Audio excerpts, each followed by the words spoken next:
भएको छ के भन्नुहुन्छ यो बारेमा? अब साथी हो, अब यो तपाईँहरूको यस्तो हल्लाको बिचमा प्रश्न उत्तर होला त?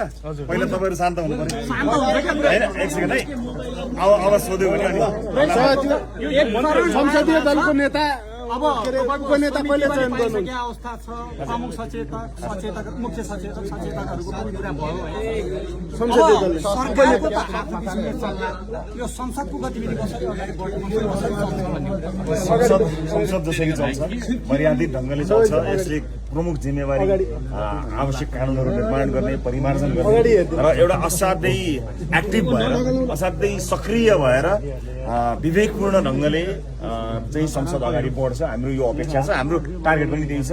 अब सामान्य सभामुखले पनि यस्तै भन्नुभएको मैले सुनेको थिएँ। त्यस कारणले गर्दा यो सही ढङ्गले चल्छ। सार्वजनिक लेखा समिति चाहिँ अन्तर्दिनी हो कि भन्ने थियो प्रमुख प्रतिपक्षी दललाई नै होइन। एउटा कहिलेकाहीँ के हुन्छ भने संविधानको मर्मलाई हेर्नुपर्छ, अक्षरलाई होइन।